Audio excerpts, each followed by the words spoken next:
What is up, y'all? I'm happy to be here on another video in the same week. I got kind of not so good at doing the videos. It's just really hard, honestly. The timing, life's just been crazy, but I'm happy to be here today talking about when you want to change but you just can't seem to do it. Because I've mentioned before, I don't remember what video it was, but I mentioned I don't think any of us want to suck at life, right? That's not fun. A lot of us want to change, but we're just not really sure how or where to start. So I hope this video helps you today. If you have something you want to change, you don't really know where to start, it kind of explains why we have a hard time changing sometimes. And so when we want to change who we are, which some people view as a bad thing, it can be bad, obviously, to change who you are, but a lot of the times, like the point that I'm trying to get here is who we think we are is not really who we are. For example, if you think you're stupid, you're probably not stupid, you know?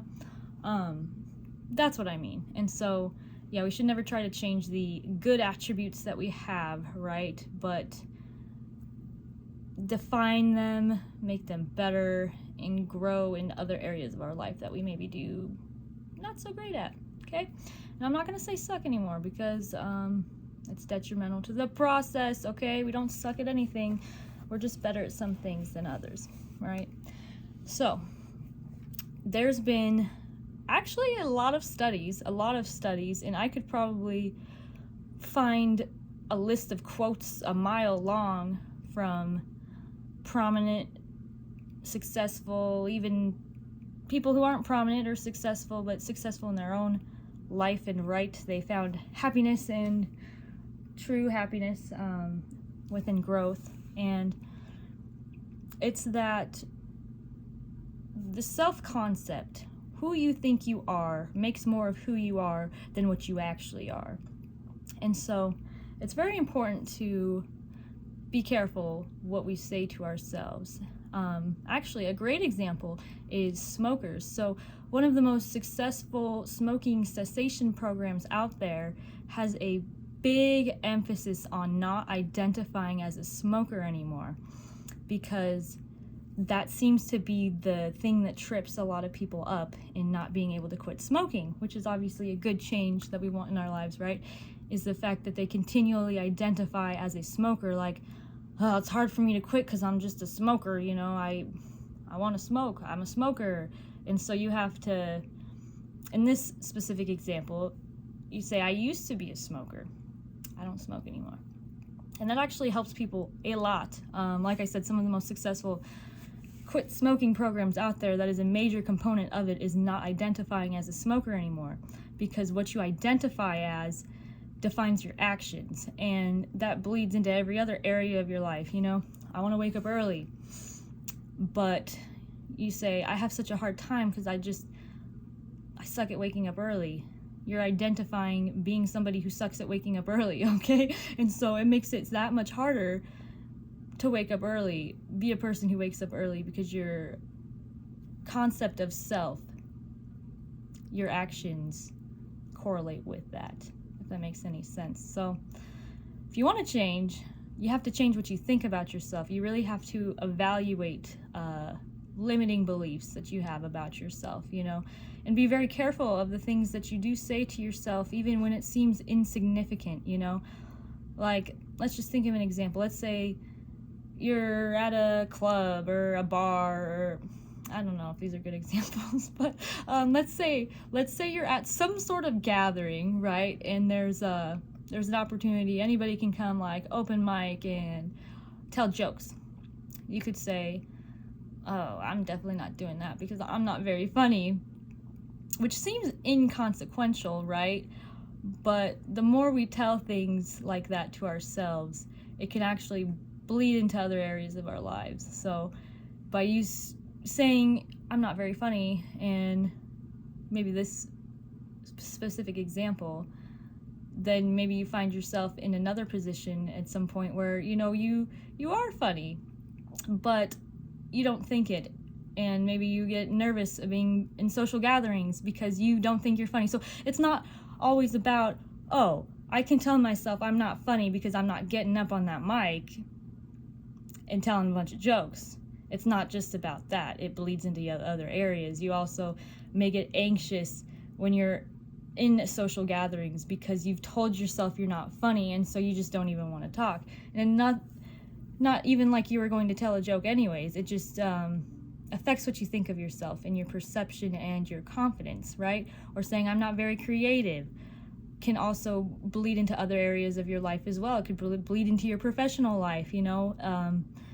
Creativity, problem solving requires creativity. So if you tell yourself I'm not very creative, that just might bleed into other areas of your life where creativity matters in a different way, not like in an art sense, like in a problem solving sense, if that makes any sense. And so really evaluate what it is you think about yourself and what the evidence is to actually support that. You know, let's say, for example, I'm trying to think of a really good example. Say you live in a small town, and everybody kind of has a hard time making it.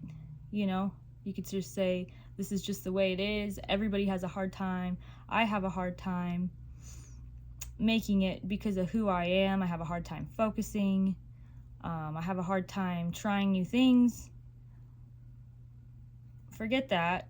Let's just reevaluate it. What evidence do you have to support that you're not good at trying new things? What evidence do you have to support that you're never going to make it? What evidence do you have to support any of the beliefs that you have about yourself? And it better be more than just one reason, right? We need compelling evidence to believe things, even about ourselves. So what's the compelling evidence for the limiting beliefs that you think you have? And who do you want to be? Forgetting all of that, who do you want to be? Identify with that person. Make that person yourself. Say, I want to get my crap together. I want to be able to live in a home. You know, there's some people out there that are not even living in a home, you know? You can identify yourself as somebody who tries hard and never stops trying, no matter what.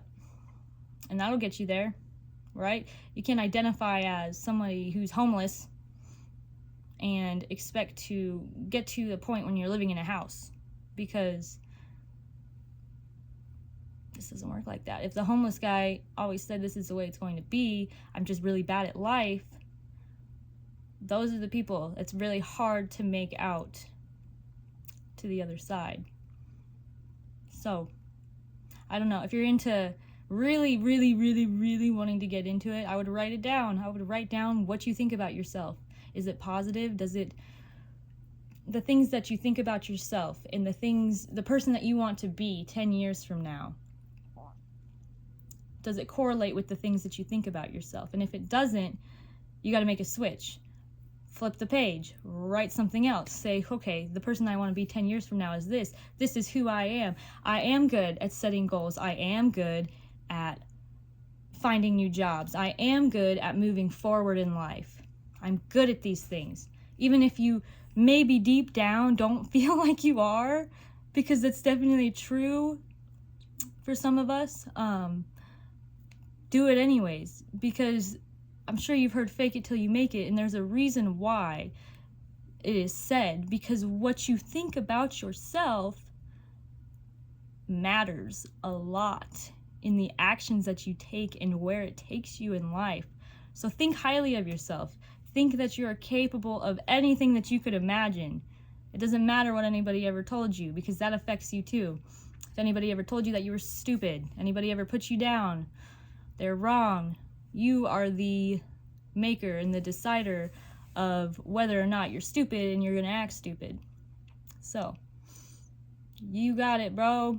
But hope this was a good video. Leave a comment, give me a like. If you haven't subscribed, subscribe, because it helps me fulfill my passion of just sharing food for thought, food for change, and some short little tidbits. Love y'all.